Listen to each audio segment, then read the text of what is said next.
Phew. Okay. Okay, here we go. And today we actually have two maps.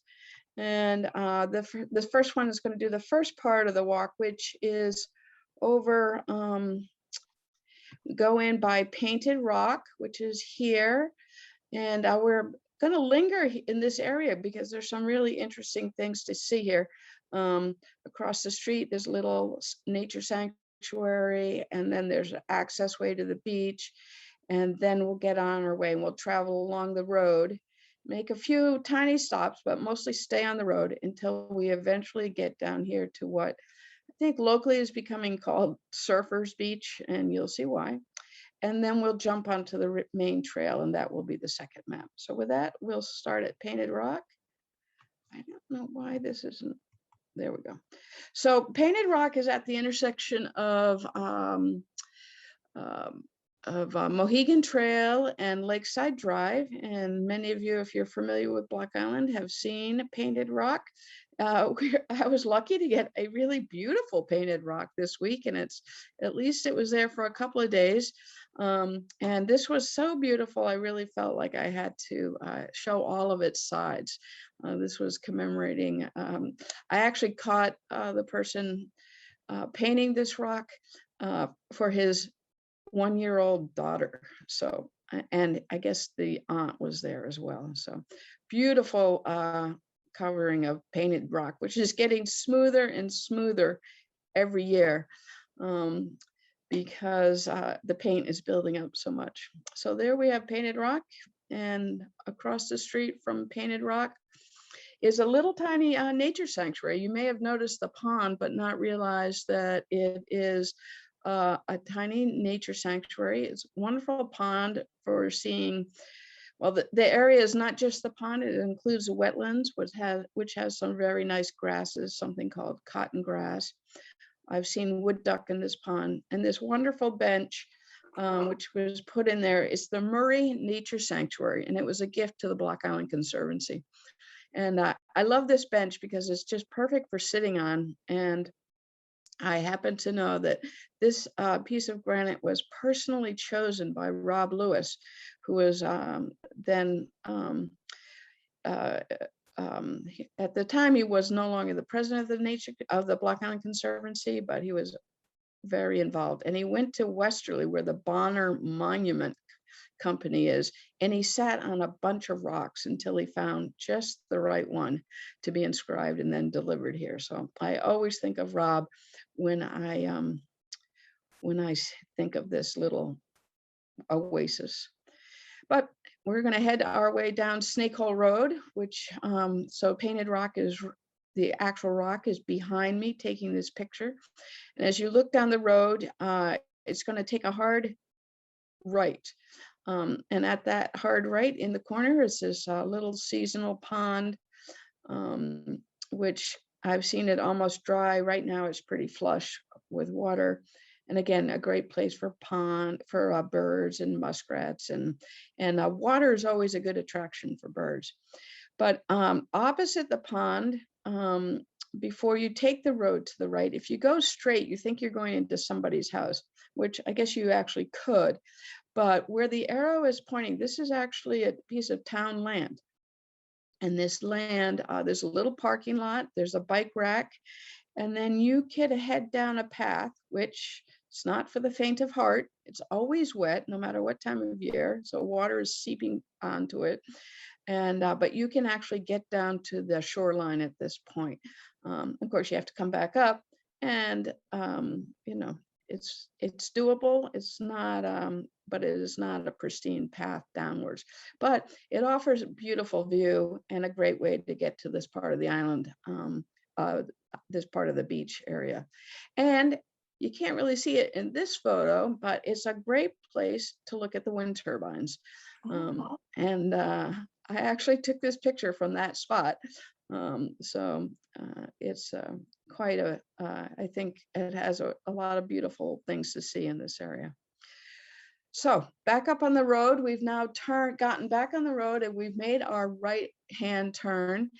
And as you go up this part of the road, it's very narrow, and there's banks on both sides. And along the bank right now, you're going to be hearing a lot about moss, because that's what we're seeing here, moss. And it's looking a little reddish. And you can see those are the spore, it's the moss is putting up its stalk with its spore capsules. And here it is. And they're kind of reddish. And in this case, at the tip of each one of these stalks is a capsule, and it has a cap on it.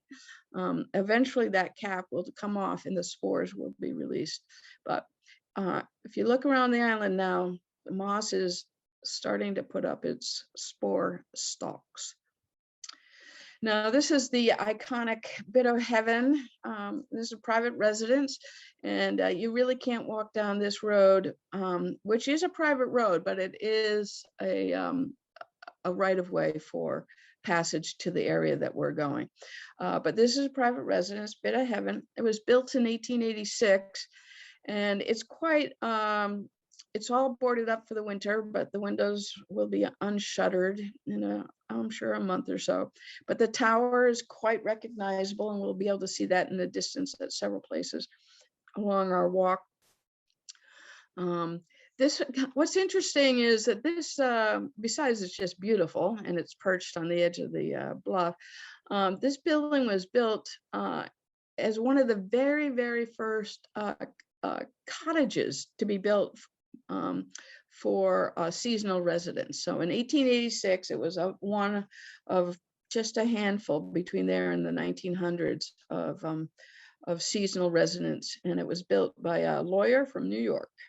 So, and it's still occupied by lawyers. So interesting. Of course, that view that I just skipped over was looking east, and this view is looking west along the bluff. It's quite a beautiful day. I was out there last week. What I want to have you point out, if you can get your eyes away from the beautiful color of the ocean and the rocks and everything else, is this right underneath. Of course, we all know the bluffs are undercut. You should never walk out to the edge of the bluff, Kim. But there's quite a few holes in there, so sometimes it's more than undercut. And if you zoom in, you'll see, again, first of all, beautiful striations of material and color. A geologist would love this, and many have. But you start to see these little holes. And this hole right here is quite interesting. This is just the kind of hole that a barn owl would nest in. What they usually do is find a hole where maybe a rock fell out and the sand is, and the bluff face is sandy and soft, and so then it can dig out a hole for nesting. On Block Island, the barn owls definitely nest in holes in the bluffs around the island. I have no idea if there's a barn owl in here, but it is a likely place. It's a little too deep to be just the hole from a rock that fell out. So something to keep an eye on. I could not resist looking down on the beach. The cobble beach, because of the wave action at this part of the island, is pretty heavy, a lot of energy. The cobble beach is almost in its own set of wave actions. There's little cobble waves. And up on the bluff top, I found this moon snail sitting in a yard. And it's amazing how many walks I have taken around the island and found a moon snail in a place that you wouldn't necessarily, near the water, but not necessarily on the beach. And in this case, it's about 130 feet up from the beach. So, and not a place that you would usually find a moon snail. So I found it curious, as always. Now, as you go along the road, there are these very distinctive gateway. Used to be a nice, bigger house out here called Barlow Point. I think Barlow Point is still a name. And there are still residents, but this is, of course, a very old set of pillars to mark the entry of some grand home. And in case you're wondering what is leaning on those two pillars, on both sides is a giant, one each, anchor. And you can see this is quite big, and here's one tip of it, and here's the other tip. So these are surely salvaged from some shipwreck long ago. Now, as you go out, getting near the end of this part of the road, you're starting to get a sense of the landscape out here, and it's just rolling open fields before we get into the shrubby Rodman's Hollow. But just to sort of set your, we're going to be going down the road this way, and we're going to end up here where there's a little parking, and then a pathway that goes to the beach for the surfers, and then you go through the woodlands into the paths of Rodman's Hollow. And this, I focus a lot throughout on this stand of trees. These are a stand, like a windbreak, a stand of trees. I don't know when or where they were planted, but they are quite noticeable. They're not too green. They will be getting greener, and I'll talk a little bit more about that as we get closer. But there's always a lot of crow activity, and I wouldn't be surprised if there's also roosting barn owls in there as well. But a beautiful landscape. The best part about walking out this road is just the sheer beauty of both the ocean and the land on either side of this ridge. And by the way, this is a road that has been moved because of its erosion over the edge. So you go a little bit farther down, and I've sort of turned around. I'm turning around, looking back at Joan's property and these open fields that we were just, now I'm looking sort of north, and the other one I was looking south. And as we come down the road, the wide part of the road forks. There's a few parking spots right here. Those big trees, that ridge of trees is over here. And if you go that way, you come to this gully, which is affectionately known as the Surfer's Beach Path. And that is, again, quite a treacherous path. If you think surfing is dangerous, getting to this spot and then going down to the water is probably more dangerous than the surfing.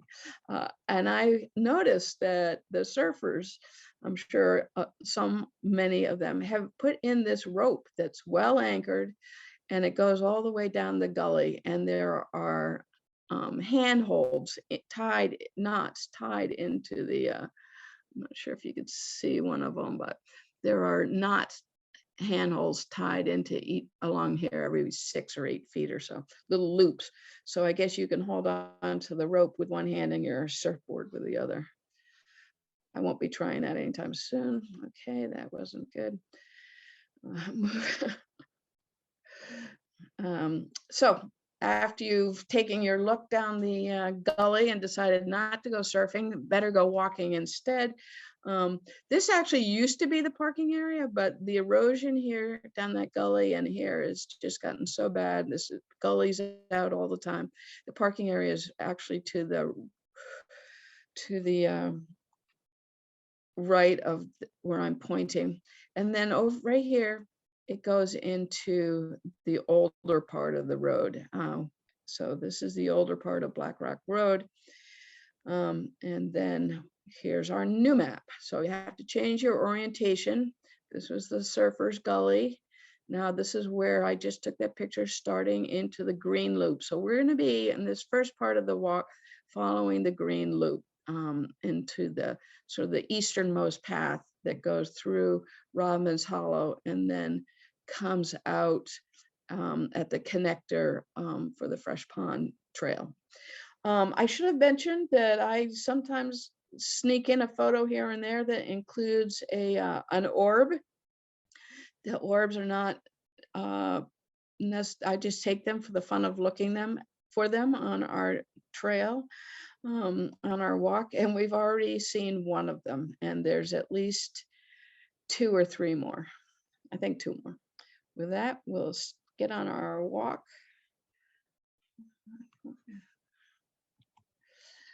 So the first thing you see on this road is a sign that says state land, hunting permitted. So we've just ended the hunting season.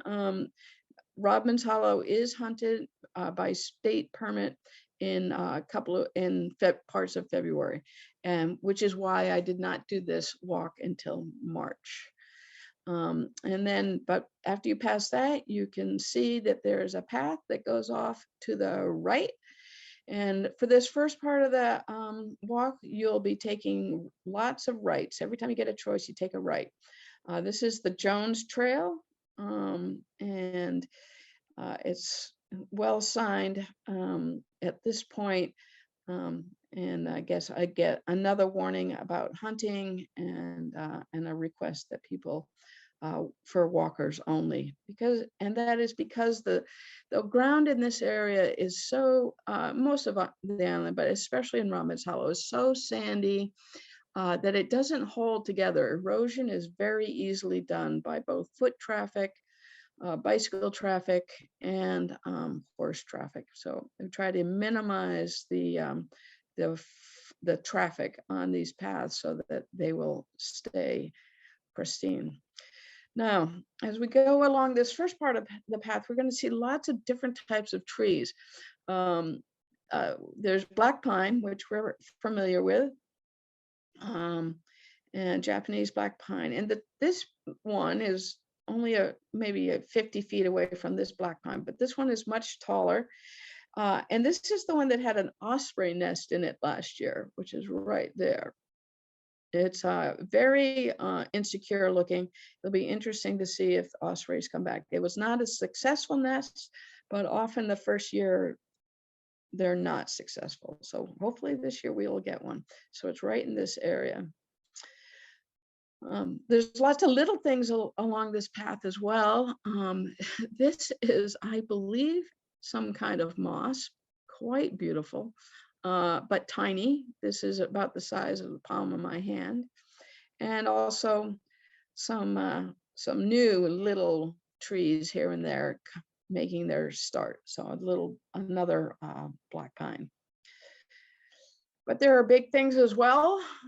This is a fairly large cedar in the area.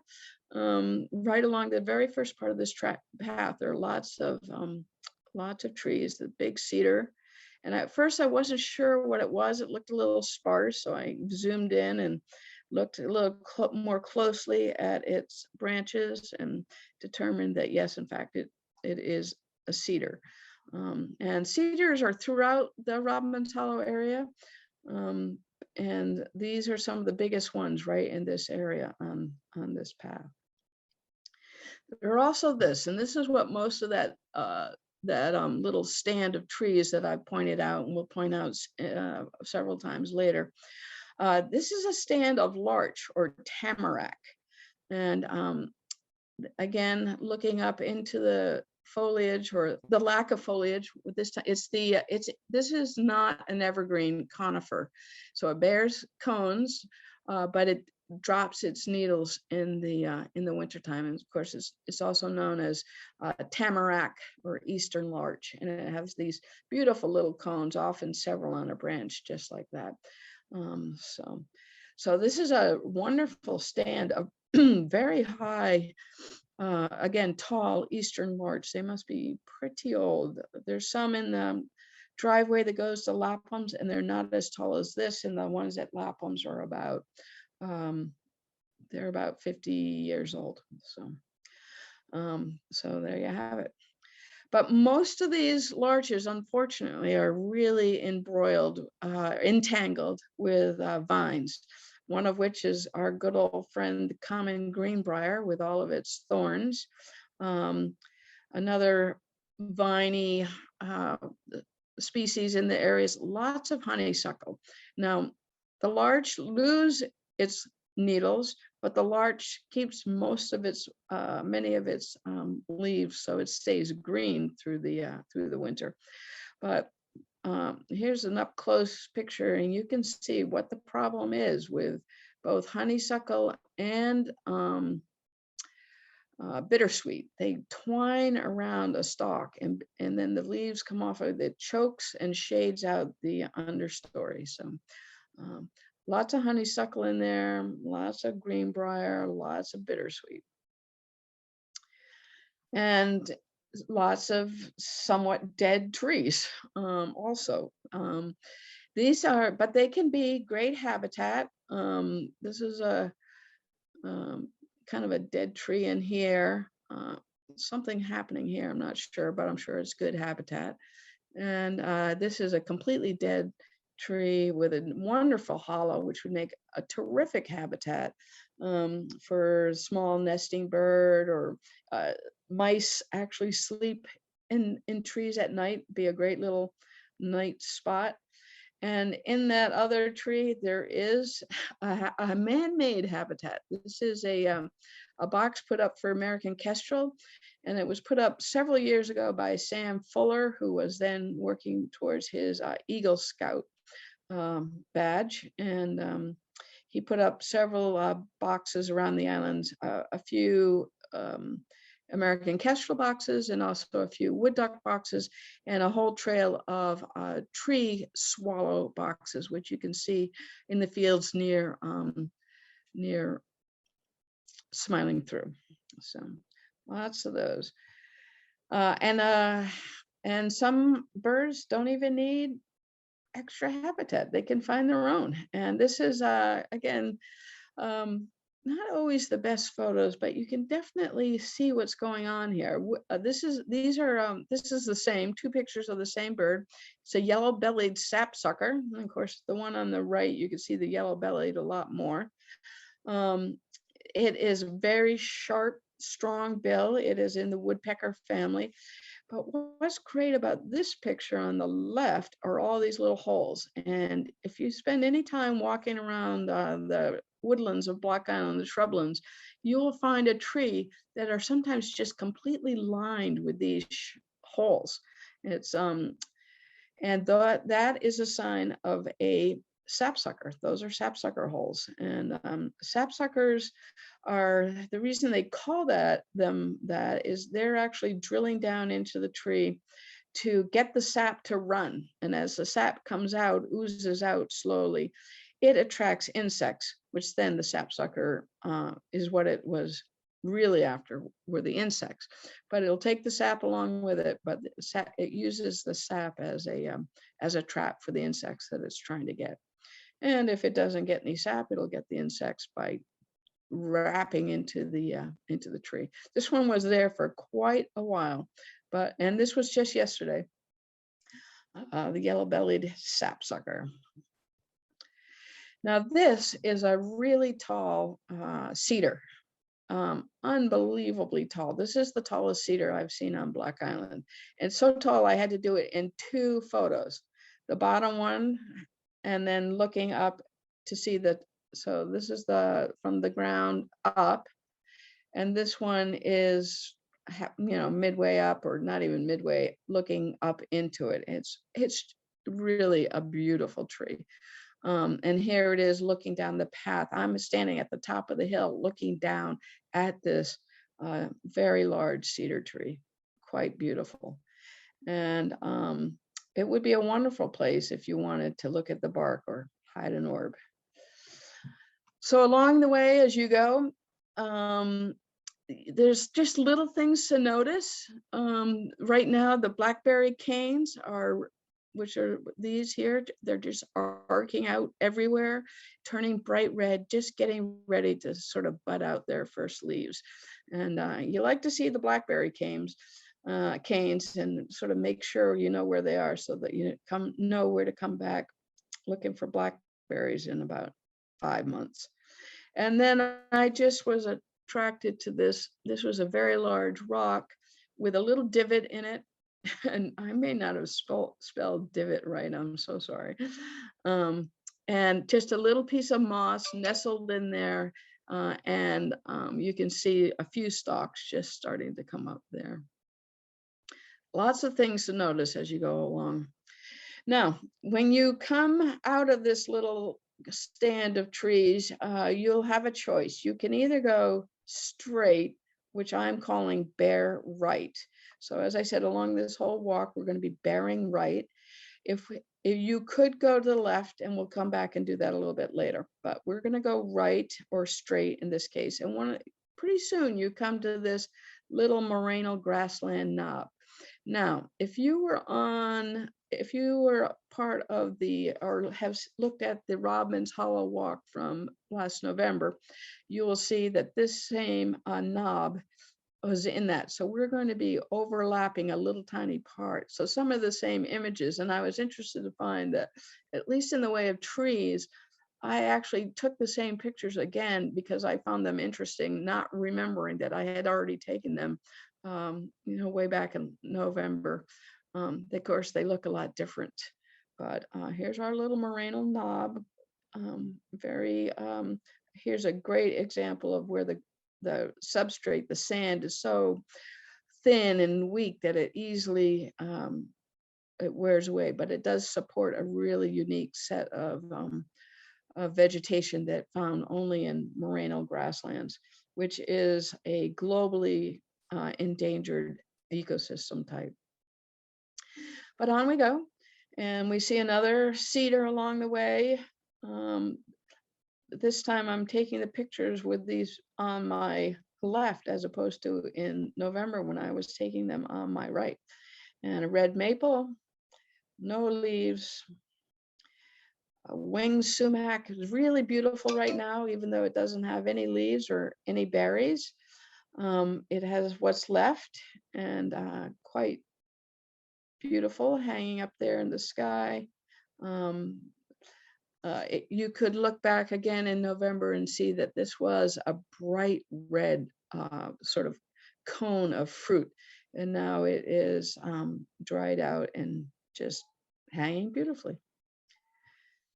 Go along and we'll come across a lot of black cherries. We're sort of moving, we're moving northward at this point. And this time of year, the black cherries, with no leaves, you notice their craggy bark, but you'll also start to notice that they have these sort of, they're often their tips of their twigs have this black fungus. It's a black knot fungus. Here's a close-up of it. It can be harmful to the tree if it gets too much of it, because it puts its mycelium into the tree itself. But this black knot fungus has a very interesting sort of fun name for, I guess, for mycologists who have nothing better to think of, but common names for fungus. It's called poop on a stick or something like that. Moving on, you come to another place where you need to make a decision. This is a little deceiving because we're coming from here, the lower part, and we're going to arc around to the right. If you were to stop here where my pointer is and look back at this corner, you would see this sign.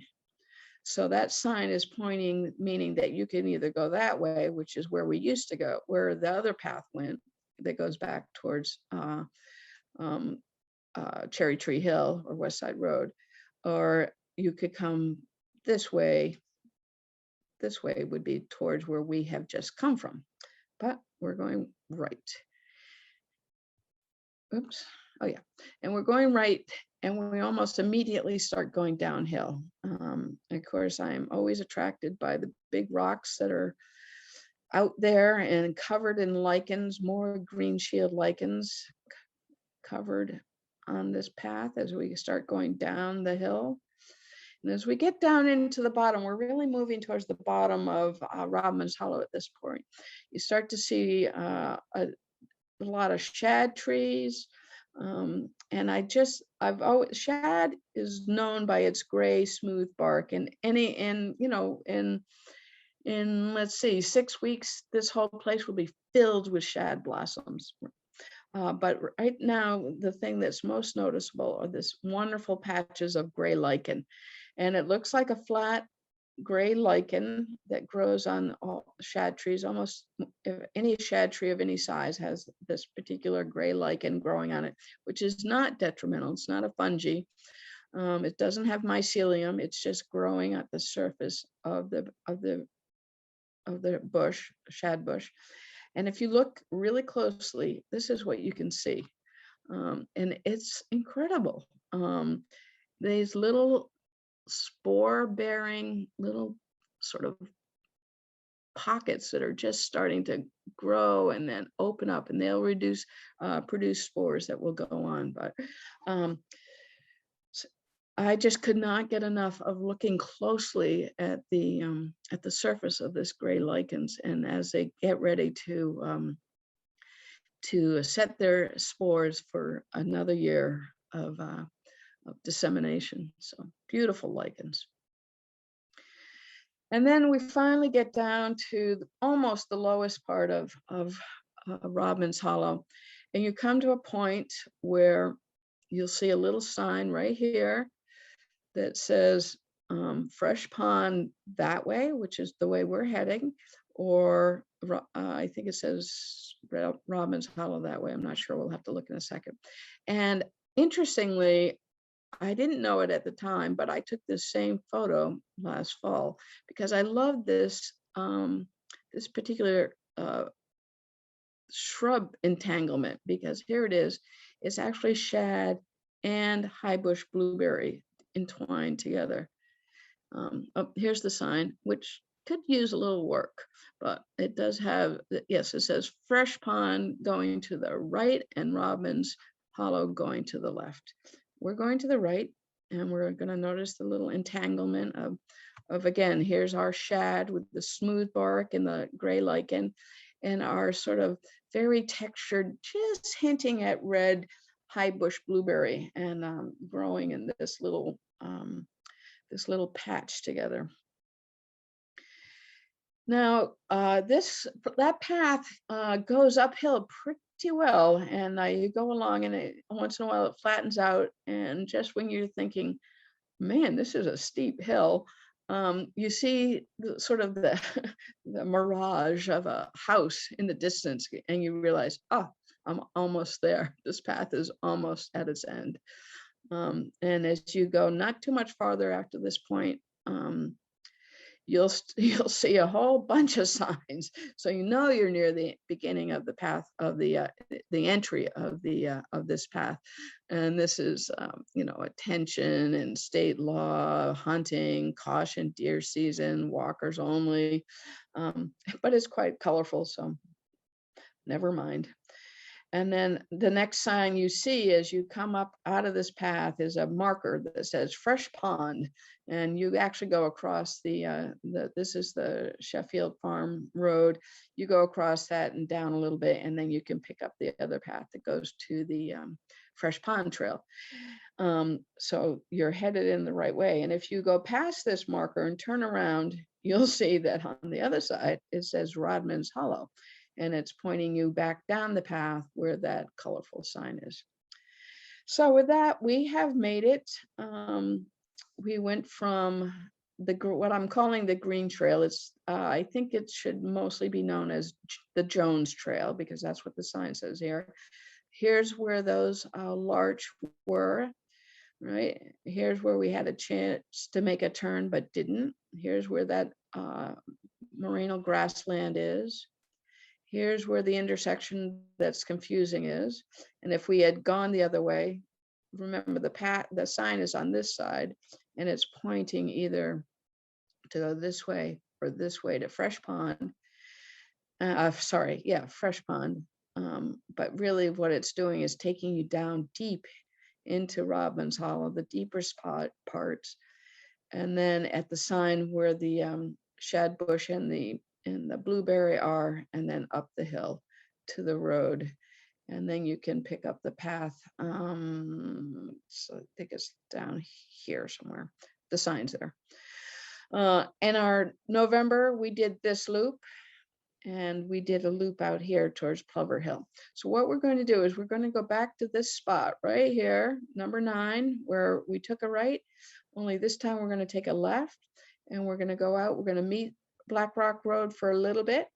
And then before we get to the end, we're going to cut in through a different path and go do another small loop.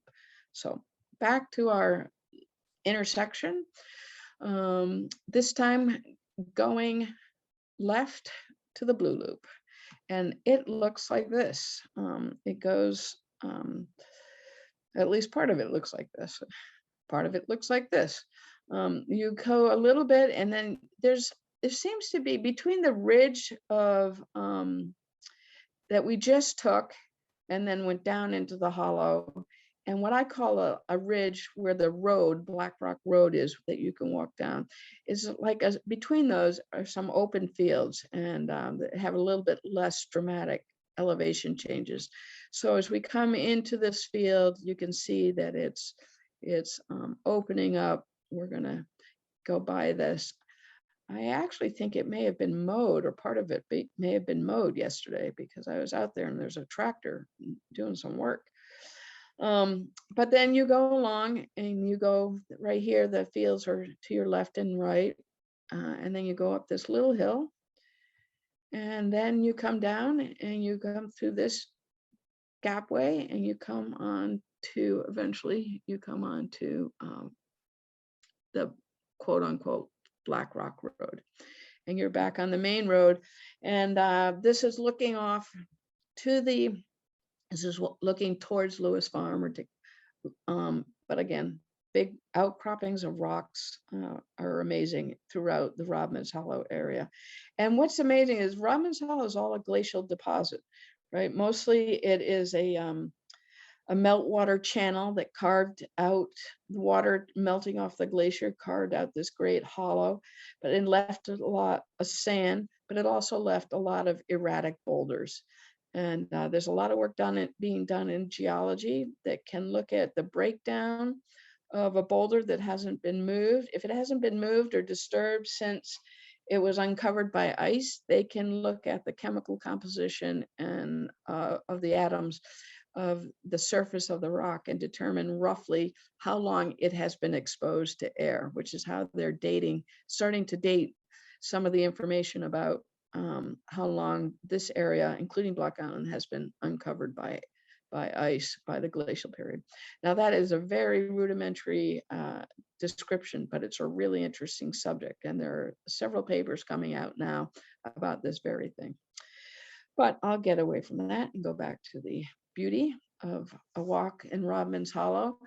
On the road that I mentioned, Black Rock Road, that I would have come in from on this particular day, I've come out from that path and made the corner going towards the bluff. And it was an evening, and looking back at the fields I've just come by, there were white-tailed deer. So I guess the hunters didn't get them all last month.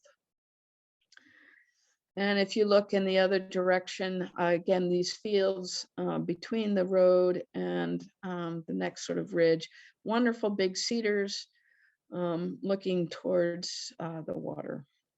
And then this, I'm looking back, I've gone past it and I'm looking back at it. The light was particularly beautiful. And then you come to this part where there's a barway, and this is where we're going to go. This is a gate or a barway. And we're going to go, once you go past this, we're now headed back towards to the east. We didn't go all the way to the end of the road. We're going to go into here. And once we get past the barway, this is where we are. We're looking at an old road. We walk there, and you can find amazing things. You find this wonderful white fungus, and I actually try to look this up. It is some kind of shell fungus growing, and it's got this beautiful, a little closer up, you see it's very scalloped. The fungi and mosses and ferns, they're all very, lichens, they're all very difficult to work out their exact species if you're not an expert in it, which I am not. But it doesn't take an expert to look at them and see how beautiful they are and wonder at just how amazing nature is. And then here we have a little piece of that, another moss, not as red as the other one, different type of spore stalks. And when you look at this closely, it's amazing. In this case, some of the capsules, like this one, still has its cap, right? You can sort of see this little bulbous cap on this one. And the capsules and caps of moss are all a little different. So if I was a moss person, I could probably tell you a little bit better what species this is. And what happens is the cap will come off and the spores will be released into the air. This one looks like the cap has come off, but moss is just beautiful. Now, if we go a little bit longer, I know it's a little confusing, but if you're on the ground, you understand what's happening. We've just come from, in this image, we've come from right to left. We're going east, but then there's this road, this old road that takes off and goes this way. And where it's headed, it's not very long. You can almost see the end. It goes to the edge of the bluff. So you could either keep going straight, i.e. to the left, or you could go out towards the edge of the bluff and see what's there. And that's what I've done. And what's there and is all around Block Island right now and has been for several weeks, these giant rafts of black scoters. And each one of these little splotches on the ocean, and you can see the little buoy out here, these splotches, are big rafts of black scoters. And beautiful formations, you know, they're riding the waves, the swell, and the male black scoters have these beautiful orange bills, which are getting quite orange now as the breeding season comes. And these birds will be leaving soon and going way north for nesting. But right now they're staging all around the waters of Block Island. One of their favorite food is mussels on the bottom. They dive for them, but they also will go for fish as well. Now, when we get to the where I just looked at those scoters out into the ocean, you could now take another turn and go up this little hill, again, going east. So we've just basically done a little zig. So we were going east, then we went south, and now we're going east again up this little hill to this beautiful open field where there's a resting seat right at the top, right near the edge of the bluff. It's a great views to the bluff and the landscape. You can almost see it's down here where a bit of heaven is. We'll see that a little bit better, I think, shortly. And this field is where there used to be a cottage. I always knew it as the Lincoln Dunn cottage or house. It was really a house. That was torn down many years ago because it had become so dilapidated and kind of a vandalism issue. But it was a cottage that was given by the Dunns to Yale University. And for a while, Yale University had a presence out here for its research. And then ultimately, it has been transferred to the Nature Conservancy, as I understand it. I hope I have the right organization. But this seat commemorates where that spot was, and it's a very restful place. You can't really sit on that seat and see the ocean, but you can stand near it and see the ocean. But when you sit there, you can see, oops, I got ahead of myself. Here's the view looking again. You can, this is not Bit of Heaven, but the tower on the building behind it is Bit of Heaven. What's interesting, lots of interesting things in these two photos. One is, this is where there was a great landslide at one point. And it's kind of, you know, settled down and has, you know, vegetated and is pretty stable. So wonderful shoreline. You can see geology in process. And then if you look at this, it's the tide is going out, these wonderful tide pools at the edge when the low tide, and sort of like the cobble waves we saw on the beach at the very beginning. You see these waves are coming in, these great rollers, and these are kind of small swells coming in on this particular day, but the primary sort of wind weather pattern in spring can be from the southwest. Yes, from the southwest. And so it has a lot of ocean to fetch up. So there can be a big thunderous sort of movement of swells. And they'll be, you can see each one as it comes. Now this is a small one. And an old timer I knew, Otto Mitchell, always used to say, when you could hear that in April, we'll be hearing it soon, that you could hear that thunderous kind of crashing of the swells um, all over the island. He used to say, that is the sound of spring rolling in, which I've never forgotten. So that's the view to the water. If you turn around from that little bench, you can look to the west, back from whence we came. So we came up this little hill and came this way to the bench. And we're looking back towards the Lewis farm. And this is Plover Hill. The Plover Hill loop is the one we did last November. Or you can look to the south from the bench, looking out this way. This field was recently mowed. Quite a beautiful field. It's going to be great for, well, for a number of things, but right now, since it's been mowed, you can see that there are lots of things that this field can support. First of all, the grass is very interesting. It's very coarse, thick grass, and it kind of gets shredded rather than cut because it's so coarse. I believe that's a type of salt grass, which is known for being able to withstand the harsh environment of salt spray and salty air and hard weather. And it's a very thick, coarse grass, which is in a lot of that field, especially towards the bluff part. As you go along the path, you also found these are owl pellets left behind, not dog turd. And when I pick it up and pull it apart, you can see sort of the weaving of fur in here. I only found a few very small bones, so there's probably another part of this somewhere. But owl pellets are amazing. That's what the owls, barn owls, mostly on Block Island, they upchuck the fur and bones and feathers that they cannot digest into a little pellet, and they sort of cough it up rather than have it go through their digestive system. It's very efficient, and it's fun to find these and pull them apart and see if what it's been eating. I've found mice, I've found rat skulls, I've found feathers, I've found snake bones. So you just really never know, and it's always fun to look.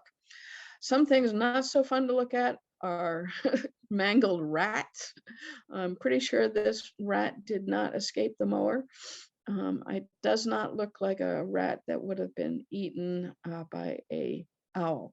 I'm sure it was picked over by a crow, though. So always fun things to find in a newly mowed field. Now, another thing you might find in this field is woodcock. And I don't know if you can see it there until you look, but here it is. It's not the best picture because this is an actual, not staked out photo. This is an actual woodcock I discovered on my walk, moving slowly away from me. So it's back. I did get another photo that's even worse as it turned. But what's great about it is you can see its shape. This is perfect classic woodcock shape. Little short tail. There's a really rusty coloring underneath, gray on top, and this very long bill. So that's really is not satisfying as a photo, but it is satisfying as the shape of the bird. And so I actually took the other photo and blew it up a little bit so you could, again, what are you going to do? It was moving. I'm not a professional photographer, but what's great about this is moving away from me. First of all, notice how big its feet are. That is typical big hardy feet for a grassland bird, American woodcock. Also, it is looking away from me. Its bill is going out in front of it, but look where its eye is, at least one eye you can see. It can see almost behind its head because its eyes are so far to the side and backwards, not backwards, but to the side, so that it can see behind it. And you can pick that out here. There's the little eye. So woodcock uses that long probing bill to probe into the ground, looking for grubs and worms and other things like that. So if it's on the ground, spending most of its time looking down at the ground, it's really advantageous to have eyes that can see behind it for oncoming predators. And this is a great, even though not totally focused, it is a great shot to see some of the adaptations of the woodcock. Its long bill, its eye way back, big eye way back to the side and angled backwards, and its wonderful camouflage color. So woodcock, and they'll start calling any night now. I believe they're already calling some, and that's where you want to find them, in a big open field.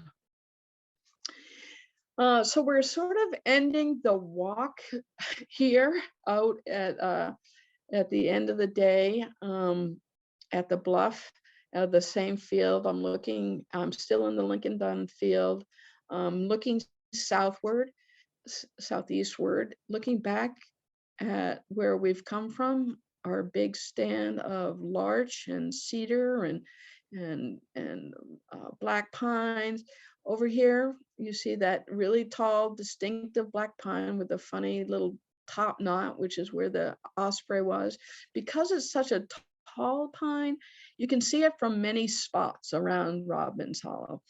And so that'll be good for us who can now that hunting is over, can get back out there and walking around Rodman's Hollow and look for some of these field marks. And see, gee, osprey are starting to come back. There's sightings on Block Island already. Will it come back to that tree? And there are many places to stand and look and not be too obtrusive. But the real reason I took this photo is because of the red, sort of the mauve and maroon haze.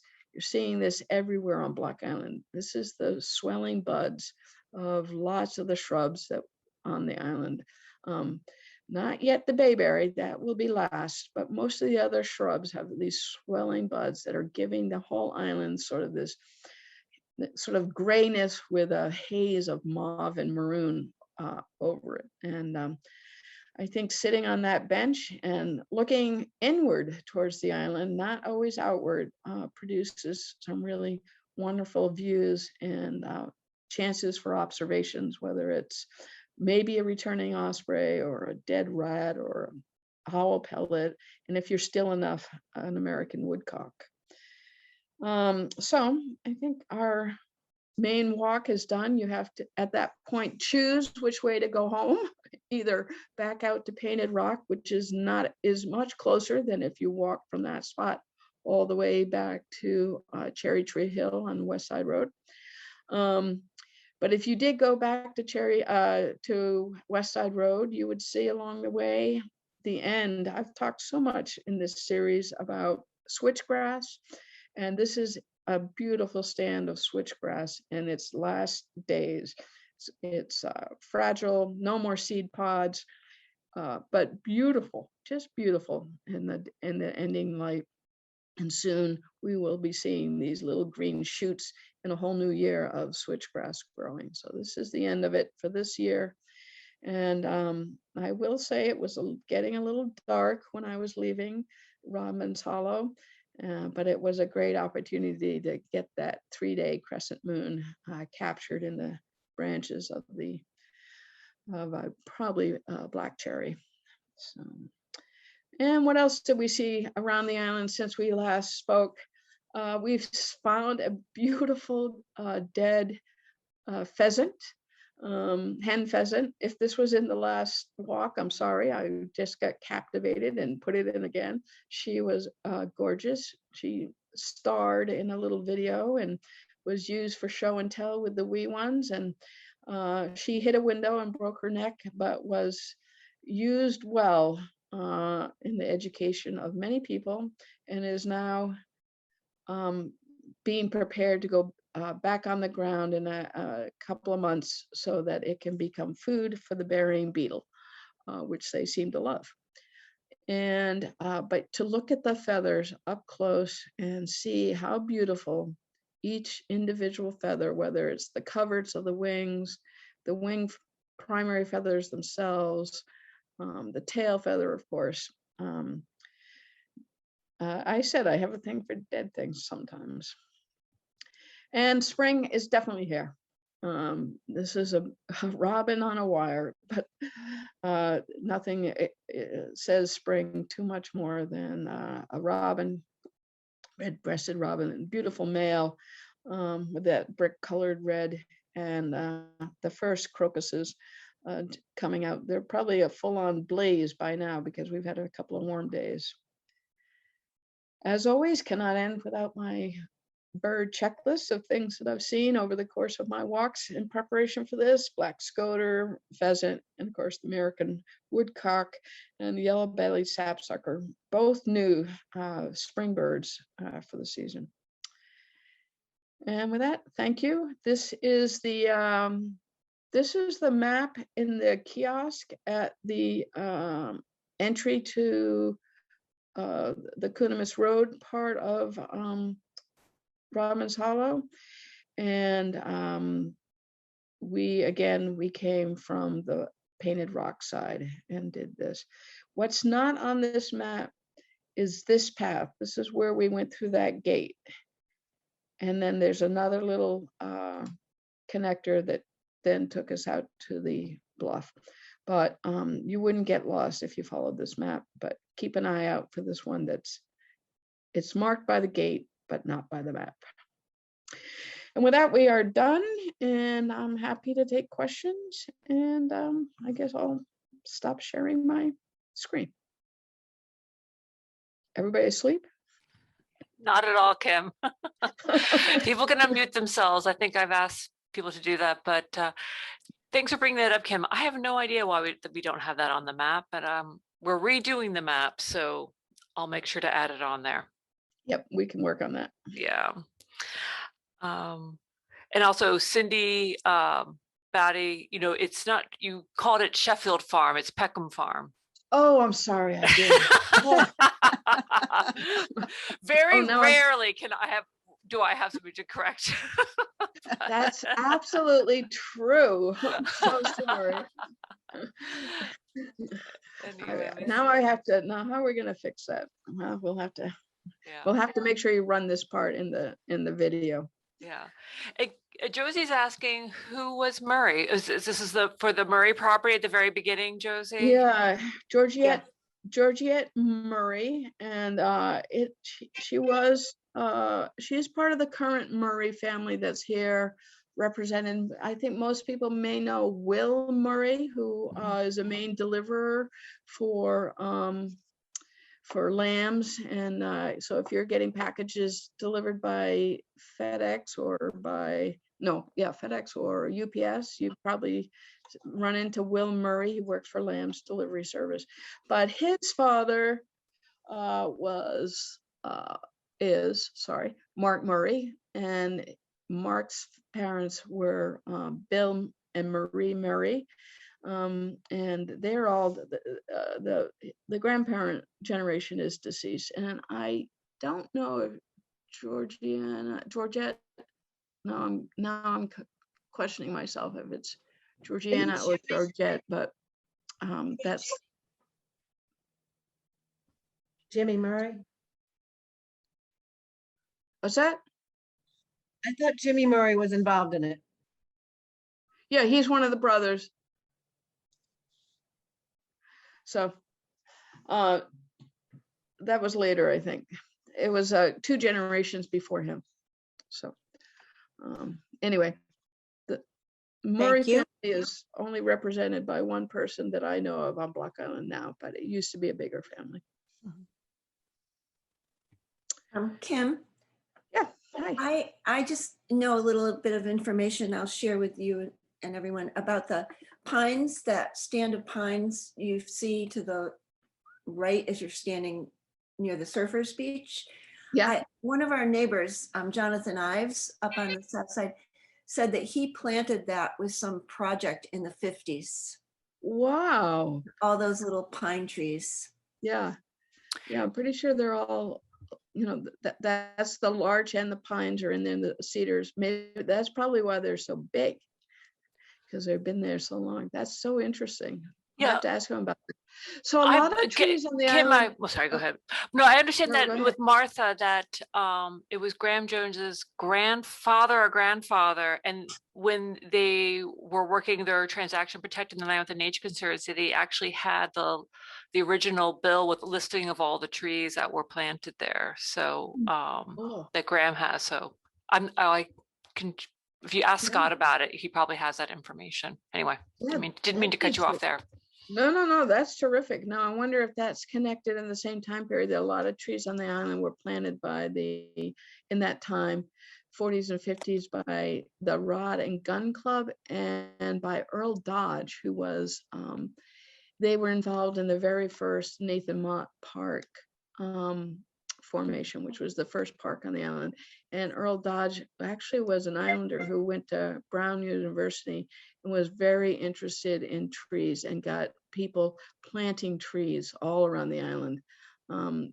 So it will be a fun puzzle to see if we can link up the pieces. Thank you. This was great. Thank you. How Kim. many orbs, Kim, please? What's that? Where were they? I Many. found 2 of them, I, orbs. in the pictures, there was one on Yes. the, there was There one was on, one. there was yeah. one on Painted Rock, very Oh. top of Painted Rock. There was one on the ground near the Graham Jones sign. Yep, There was one in a cedar, yep. and I had one at the, I don't think I used the photo of the one near the seat. So so Thank you. that doesn't mean that, but that does not mean that there are orbs there. I just put them there for the fun of looking for them through the slideshow. Right. Right. However, I always do leave an orb somewhere. I better run out and get one. Yeah. If you can find it. And I will say that usually I leave, and I've done this all along, I leave an orb associated with something that I found and usually have talked about as particularly interesting, although I've never actually included the photo of exactly where it is. Anyway, that's enough clues. I'm out of orbs. They're gonna have to give me a new stack.